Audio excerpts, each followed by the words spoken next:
وعلیکم السلام ورحمۃ اللہ وبرکاتہ۔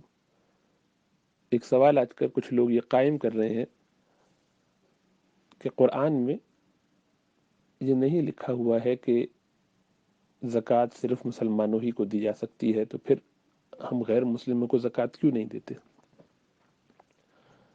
سوال کرنے کی وجہ کیا ہے یہ تو لوگوں کو خود سوچنا چاہیے، لیکن جو لوگ اس طرح کے سوالات اٹھاتے ہیں، بعض ان میں مخلص سادہ لوگ ہوتے ہیں اور وہ صرف معلوم کرنے کے لیے کسی اور کے اعتراض کرنے پہ ایسا کرتے ہیں۔ ان کے دل میں خیال آتا بھی نہیں، اور پچھلے 1400 سالوں میں لوگوں نے کبھی یہ سوال کیا بھی نہیں کہ قرآن میں تو یہ بات نہیں ہے، پھر ہم غیر مسلموں کو زکوٰۃ کیوں نہیں دیتے؟ اس لیے کہ وہ جانتے ہیں کہ دین اس کا نام نہیں ہے کہ ہر چیز قرآن میں ہو، بلکہ رسول اللہ صلی اللہ علیہ وسلم قرآن کی آیات سے تشریحات اپنے الفاظ میں بیان کر کے امت کے لیے راہ بتاتے ہیں، یعنی حدیث میں، یعنی سنت رسول میں صلی اللہ علیہ وسلم یہ پتہ چلتا ہے کہ کیا کرنا ہے، کیسے کرنا ہے۔ تو ایسے لوگوں سے جن کو یہ خیال ہو کہ جب تک قرآن میں نہیں آئے گی کوئی چیز ہم اس کو کیسے قبول کریں یا ہمیں اس کو ریوائز کرنا چاہیے، یہ ایک سوال اٹھانے کی وجہ ہوتی ہے کہ لوگوں میں سے یہ ایسے شرارت پسند اور شریر لوگوں کو یہ ذہنوں میں ڈالا جائے، یا ان کے دلوں سے یہ اعتماد، ان کے ذہنوں سے یہ بھروسہ اپنے اکابرین علماء پر جو قائم ہے اس کو ہٹایا جائے یا متزلزل کیا جائے کہ دیکھیے آپ تک تو یہ بات بھی نہیں بتائی گئی، تو قرآن میں تو ہے ہی نہیں، غیر مسلموں کو دینا چاہیے، کیوں نہیں دیتے؟ یہ مسلمانوں کا اپنا بنایا ہوا ایک چکر ہے۔ تو اس سے سادہ سا آدمی پریشان ہوتا ہے۔ تو اس کا جواب تو بہت سیدھا ہے۔ ایک تو یہ کہ قرآن میں اللہ سبحانہ و تعالی کچھ بنیادی ایک اصول، ایک چیز کے بارے میں بتاتے ہیں، اس کی تفصیلات حدیث سے آتی ہیں۔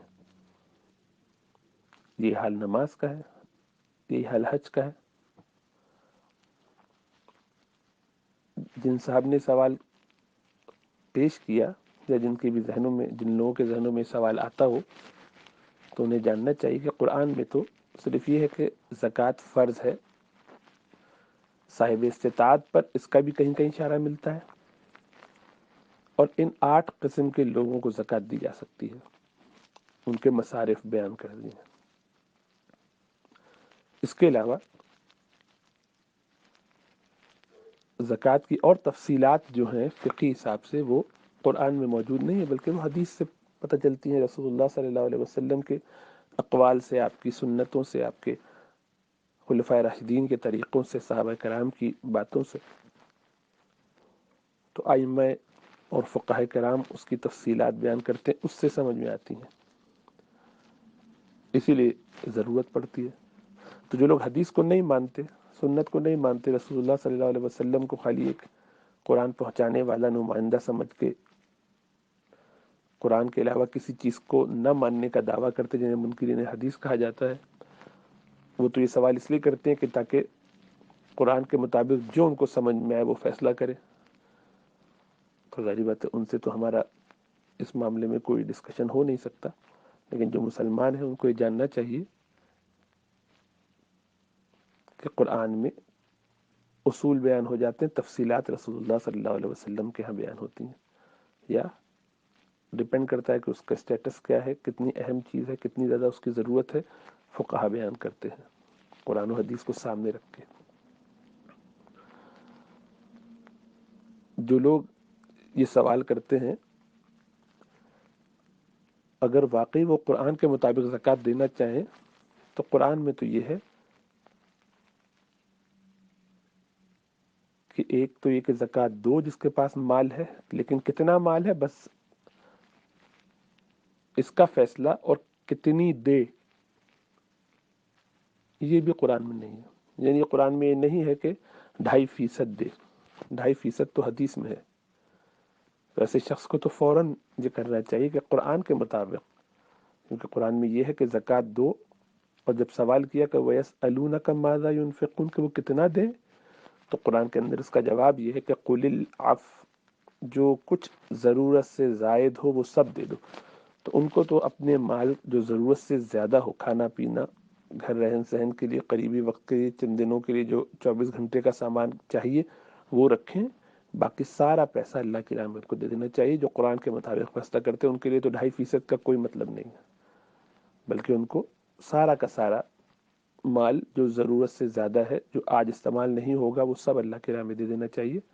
کیونکہ قُلِ الْعَفْوَ اللہ سبحانہ وتعالیٰ فرماتے ہیں کہ ضرورت سے زیادہ جو بچ جائے وہ سب کچھ اللہ کی راہ میں انفاق کر دو، اللہ کی راہ میں لگا دو.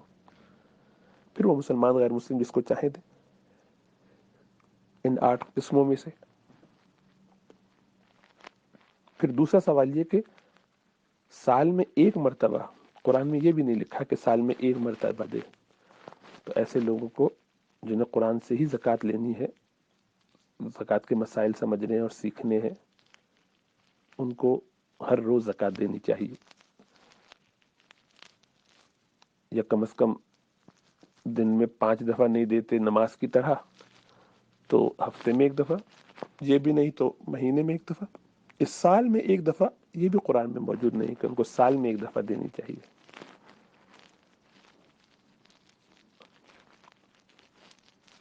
تو ایسے لوگوں کو قرآن کے مطابق ہر وقت، ہر روز، جس وقت ضرورت سے زیادہ پیسہ آئے اسی وقت وہ اللہ کے راہ میں دے دینا چاہیے. کچھ پاس نہیں رکھنا چاہیے.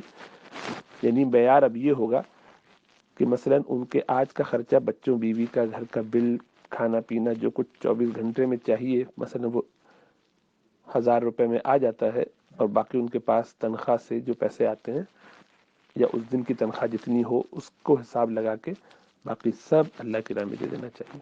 ٹھیک ہے، ایسا کریں انشاءاللہ تعالیٰ بہت جلد پتہ چل جائے گا زندگی کیسے گزارتے ہیں. پھر فوراً رجوع کریں گے اور بھاگیں گے حدیث کی طرف کہ کسی طرح سے اس مشکل سے نکلیں. تو یہ بڑی عجیب و غریب سی ایک ذہنیت بن رہی ہے لوگوں کی. ان کے طریقہ واردات یہی ہے کہ پہلے حدیث سے اعتماد ہٹاؤ، ڈائریکٹ قرآن کی بات کرو کہ قرآن میں تو ہم جو چاہے مطلب نکال کے بتا دیں، سکھا دیں، وہ چلائیں گے. اللہ ہدایت دے. تو ایسے سوالات ذہنوں میں جو ڈالیں، ایسے لوگوں سے بات چیت کرنے کی بھی ضرورت نہیں ہے.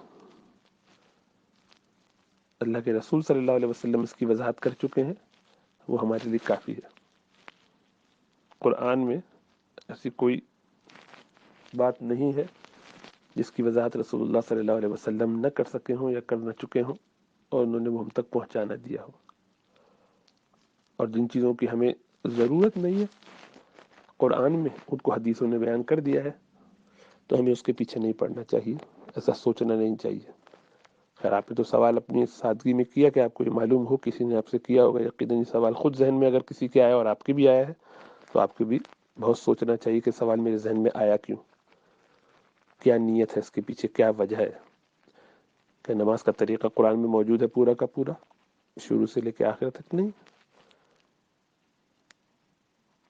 کہ زکوٰۃ کے سارے مسائل قرآن میں ملیں گے، روزے کے مسائل سارے قرآن میں ملیں.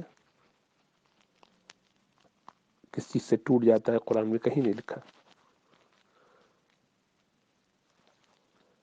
کیا جرمانہ ہوگا اگر کسی نے روزہ توڑ دیا تو وہ بھی قرآن میں موجود نہیں ہے. حج کے مسائل کہ اس میں پہلے عمرہ ہوگا اور پھر حج ہوگا، یا کوئی بھی ترتیب، یہ کہاں ہے. اس لیے اگر یہ سوال اس لیے آیا ہے ذہن میں کہ کسی نے اٹھایا ہے، ذہن میں پوچھا ہے اور ڈسکشن میں یہ بات نکالی ہے، تو ان کی شرارت ہے. ظاہری بات ہے ایسے لوگوں سے اجتناب ہو تو بہتر. اور اگر یہ واقعتاً خود خیال دل میں آئے تو فوراً سوچیں کہ کیوں آیا دل میں خیال. یہ سوال ہی کیسے پیدا ہو سکتا ہے کہ کوئی مسلمان یہ سوچے کہ کوئی مسئلہ قرآن میں اگر نہیں ہے تو گویا وہ کیوں نہیں ہے. کیونکہ تو قرآن پر خالی ہم عمل نہیں کرتے ہیں، قرآن کی شرح پر بھی عمل کرتے ہیں، وہ شرح حدیث ہے. قرآن سمجھائیں گے رسول اللہ صلی اللہ علیہ وسلم. رسول اللہ صلی اللہ علیہ وسلم خالی قرآن ہمیں دینے کے لیے نہیں آئے کہ دے کے چلے گئے، پورا قرآن پہ عمل کر کے بھی دکھایا، اس کے سارے معاملات سمجھائے بھی ہیں.